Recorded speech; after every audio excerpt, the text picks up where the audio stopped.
시청자 여러분 안녕하십니까? 반갑습니다. 김동수입니다. 이 시간에는 부동산과 사람 제43화 시간이 되겠는데요. 오늘은 전국의 빈집에 대해서 알아보도록 하겠습니다. 통계청 자료에 의하면 2016년도 말 기준 전국의 빈집은 무려 112만 가구로 집계가 되었습니다. 그러나 2018년도 기준으로 한다면 빈집 수는 더 증가할 것으로 보여집니다. 여러분들 빈집하게 되면 농어촌 지역의 빈집을 연상할 수가 있습니다. 그러나 이러한 빈집의 문제는 농어촌 지역뿐만 아니라 대도시로 확산되고 있다는 사실입니다. 현재 빈집 112만 가구 중에 서울시의 빈집은 무려 10만 가구에 육박하고 있습니다. 부산에는 무려 8만 5천 가구에 해당하고 인천광역시에는 5만 3천 가구가 빈집으로 나타나고 있습니다. 그런데 빈집은 주로 제1종 일반 주거지역에서 나타납니다. 제1종 일반 주거지역은 단독주택, 다가구 주택이 많은 지역이 되겠습니다. 이렇게 대도시로 빈집이 확산되게 되면 많은 문제점이 야기될 수가 있습니다. 빈집의 문제점은 이런 것들로 지적이 되는데요. 화재나 붕괴할 위험이 있다는 겁니다. 빈집에 가보게 되면 쓰레기로 쌓여 있습니다. 빈집에 많은 우편물도 쌓여 있습니다. 광고물도 쌓여 있습니다. 그래서 이렇게 화재 붕괴의 위험이 있고요. 또는 범죄를 노출할 수 있는 위험이 발생할 수도 있습니다. 늦은 밤에는 청소년들이 빈집에 가서 술을 마시거나 흡연을 하는 경우를 종종 볼 수가 있는데요. 이렇게 빈집이 도심 지역에서 발생하게 되면 이웃집에도 집값에도 안 좋은 영향을 미칠 수가 있습니다. 이런 것들이 계속되게 되면 대도시 내에 제1종 일반 주거지역의 동네가 사라질 수도 있다는 이야기입니다. 그래서 지난 7월 22일 날 도시는 왜 불평등한가라는 책을 들고 강북구 삼양동으로 옥탑방으로 이사한 박원순 시장이 빈집 등으로 인한 구도심 쇠퇴가 불러올 사회적 문제점의 심각성을 인지해서인지도 모르겠습니다. 그러나 정부라든가 지방자치단체가 빈집을 활용하면 더욱더 생동감 있는 도시로 만들 수 있다고 여겨집니다. 중앙정부와 지방자치단체 예산으로 저렴하게 그 주택을 취득해서 리모델링을 한다면 이 주택들을 신혼부부나 취약계층에 반값으로 제공할 수도 있습니다.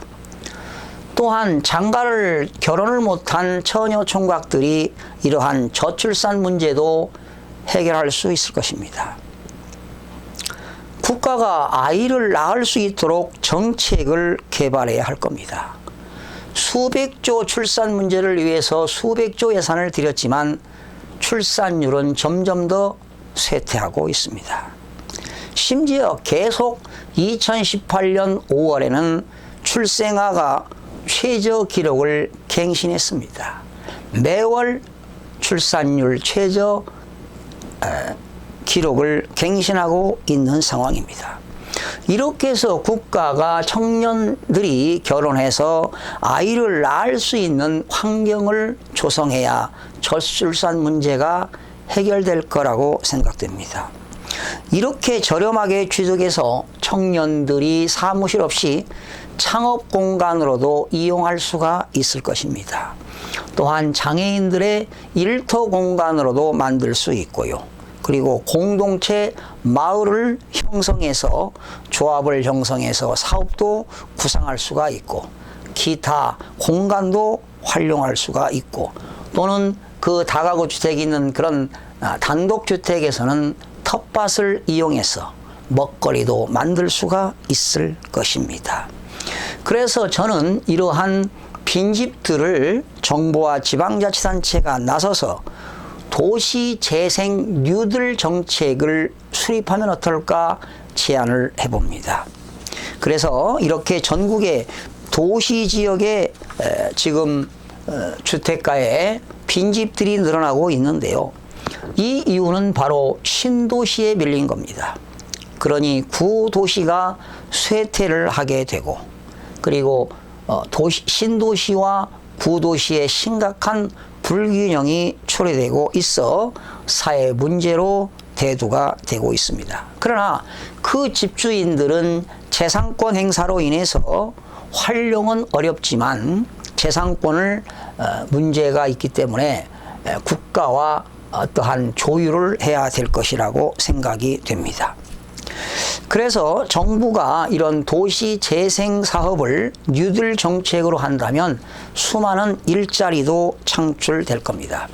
현재 대한민국 땅은 이제 앞으로 개발할 땅이 별로 없습니다. 이제는 현재 개발된 상태의 대도시를 관리해야만이 국가 발전할 수가 있다고 생각됩니다. 특별히 조선 사업이라든가 자동차 구조 조정으로 특히 울산이라든가 전북의 군산 지역, 이런 지역에서는 인구가 유출되고 있습니다. 바로 인구가 유출되게 되면 그러한 도시 지역에서도 빈집이 생길 수가 있습니다. 앞으로 빈집은 더욱더 늘어날 전망인데요. 정부 지방자치단체가 이러한 주택 재생 뉴딜 정책으로 일자리도 창출하고 이런 빈집을 활용할 수 있는 계기가 되었으면 하는 그런 바람입니다. 여러분들은 어떻게 생각하십니까? 앞으로 신도시를 개발하기라는 것은 앞으로 어렵습니다. 지금 신도시를 개발해서 신도시에 있는 상가들이 미분양된 상태가 너무나도 많습니다. 이제는 2019년도에는 건설업도 경기가 좋아질 수가 없습니다. 이러한 뉴딜 재생사업으로서 정부가 나서서 이런 일자리도 창출되고 또 건설 경기도 활성화시킨다면은 두 마리의 토끼를 잡을 수 있을 거라고 예상을 해봅니다. 시청해 주신 여러분 대단히 고맙습니다. 늘 여러분들과 함께 공부하는 가까운 이웃이 되도록 최선을 다하겠습니다. 다음 시간에 찾아뵙겠습니다.